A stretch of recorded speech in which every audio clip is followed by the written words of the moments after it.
This cracker was baked in 1863, and it didn't go stale until 1917. That's not a figure of speech. During the Civil War, Union soldiers were issued 9 squares of this per day. A biscuit so hard it could chip a tooth, so dry it could survive decades. They called it worm castles because of what they'd find living inside it. On an average day in 1863, a Union private would eat approximately 3,000 calories. Nearly all of it salt pork, hardtack, and coffee, so thick you could stand a spoon in it. No fruit, no fresh vegetables for weeks, no variety. Just the same meal, 3 times a day, for 4 years. And yet, this diet didn't just sustain 2 million men, it helped invent the modern American food system. The reasons why are stranger than you'd expect. Picture this. It's January 1863. You're 19 years old. 3 months ago, you were a clerk in a dry goods store in Albany, New York.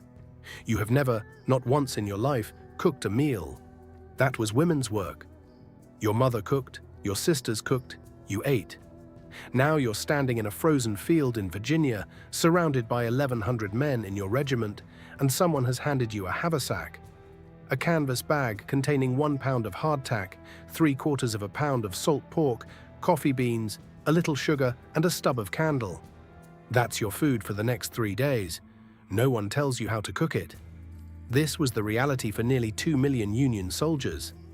As PBS food historian Tori Avey documented, the biggest culinary problem during the Civil War wasn't scarcity, it was inexperience. An entire army of men who had never touched a stove. The United States Sanitary Commission, the closest thing the army had to a nutrition department, was responsible for feeding this massive force. But their job wasn't flavor or variety. They wrote in their reports that it was a large enough task to provide the basics and keep their soldiers from starving. Early in the war, a New York hotel operator named James M. Sanderson was so horrified by what he saw soldiers eating that he personally traveled to the camps of the 12th New York Regiment and taught them basic cooking techniques. He proposed that for every 100-man company, 1 soldier should be trained as a cook major, a skilled cook who'd be responsible for all the food. Washington listened, not because they cared about flavor, because after the disaster at Bull Run, they realized this war was going to last years, not months. And an army that can't feed itself can't fight.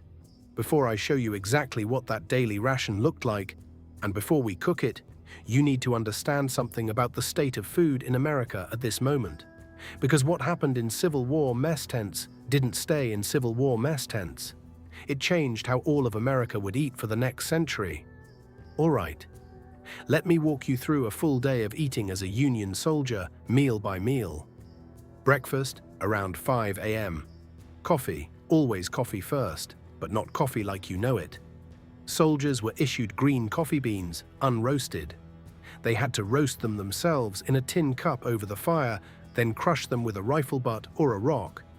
The result was uneven, half-burnt, gritty, and it was the single most important thing they consumed each day. One soldier wrote home, "If there's one thing I would beg you to send me, it's coffee." Alongside the coffee, 3 squares of hardtack and a slice of salt pork, cut thin and laid across the hardtack raw. Or, if you were lucky, fried in its own fat. Hardtack is nothing more than flour, water, and maybe salt. Baked twice until every drop of moisture is gone. The result is essentially an edible brick. Union soldiers were issued 9 squares per day, each one about 3 inches across. Here's the thing nobody tells you about hardtack. Fresh from the bakery, it was merely bland. But these crackers were often months old by the time they reached the front lines. They'd been stored in warehouses, loaded onto trains, bounced in supply wagons. Colonel Henry Goddard Thomas described a typical pre-battle breakfast. 2 pieces of hardtack with a slice of raw, fat salt pork between. Not a dainty meal, but solid provender to fight on. And then there were the worms. Hardtack sat so long in storage that weevils would lay eggs in it. Soldiers learned to eat it in the dark so they wouldn't have to see what was crawling in their food. Others would crumble it into their coffee, the theory being the bugs would float to the top. Midday, no formal meal. On the march, there was no lunch. You chewed whatever was left in your haversack. maybe a piece of dried salt pork, maybe crumbled hardtack from your pocket, mixed with pocket lint and gunpowder residue. A private in the 12th New York Infantry, John J. Brady, noted in his diary, "We were furnished with our first army meal, sauberly, hardtack, and so-called coffee. Salt pork was the backbone, heavily brined pork belly, crusted with salt, that could keep for months without refrigeration. But it had to be soaked, sometimes overnight, to make it edible. Otherwise, you were eating pure salt. From that soaking, you'd slice it thin and fry it. The rendered fat became your cooking oil for everything else. Supper, late afternoon. If your company had a decent cook, you might get commissary beef stew, a recipe from Captain Sanderson's manual, Campfires and Camp Cooking. It was simple: stew beef cut into chunks, boiled with potatoes and onions, thickened with a handful of flour, and finished with a tablespoon of vinegar. That vinegar wasn't for flavor. It was the army's attempt to prevent scurvy. Without fresh vegetables, sometimes for months at a stretch, soldiers' gums bled, their teeth loosened, and they developed the same disease that plagued 18th century sailors. Remember what I said at the beginning, that this diet helped invent the modern American food system. Here's where that story takes a turn most people don't expect. Before the Civil War, there was no such thing as a national food supply chain in America. Food was local. You ate what your region grew, what your family preserved, what your neighbor butchered. The war changed everything. To feed 2 million Union soldiers, the federal government had to industrialize food production almost overnight. Canning factories expanded massively. Borden's condensed milk, patented in 1856, went from novelty to military necessity. Meatpacking operations in Chicago and Cincinnati scaled up to process hundreds of thousands of pounds of beef and pork per week. And here's the part that connects directly to your kitchen today. The systems that were built to feed the Union Army didn't disappear when the war ended. They became the foundation of the American processed food industry. Canned goods, shelf-stable meat, centralized distribution, the entire infrastructure that would eventually give us supermarkets, TV dinners, and a nation that stopped growing its own food. It started here, in a mess tent, with hardtack and salt pork. The soldiers themselves. When they came home, many of them never wanted to see hardtack or salt pork again. But the lesson the war taught America's food producers, that you could take simple ingredients, process them for maximum shelf life, and ship them across a continent, that lesson became the blueprint for the next 150 years of American eating. And the irony is this: the fresh, seasonal, local food that soldiers dreamed of while they chewed on weevil-infested crackers. That's exactly the kind of food that American industrialization would spend the next century trying to eliminate. Most people who try to recreate Civil War hardtack make one critical mistake. They don't bake it long enough. Modern ovens are too forgiving. The original hardtack was baked at high heat until it was genuinely, structurally indestructible. Yeah, that is exactly what you'd expect 200-year-old technology to taste like. It's not bad, exactly. It's just nothing.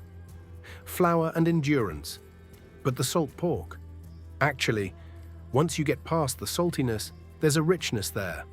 I understand why soldiers who'd been marching for 12 hours would crave this. It's dense. It's fatty. Your body knows it needs this. The stew, though, this is where you realize these weren't stupid recipes. Sanderson's commissary beef stew is genuinely good. The vinegar brightens it. The flour thickens it into something that sticks to your ribs. If you didn't know its origin, you'd just call it a hearty beef stew. And that's the thing about survival food. When it works, it doesn't taste like desperation. It tastes like someone cared enough to make the worst situation a little more bearable. Between 1861 and 1865, approximately 620,000 Americans died in the Civil War. More than half of them, not from bullets, from disease. Much of it related to contaminated food, contaminated water, and malnutrition. Every piece of hardtack, every slab of salt pork, every cup of burnt coffee. It was the difference between a soldier who could stand up and fight and one who couldn't. And for the men who survived, who came home with the taste of salt pork permanently seared into their memory, they carried with them a knowledge that most modern Americans have completely forgotten.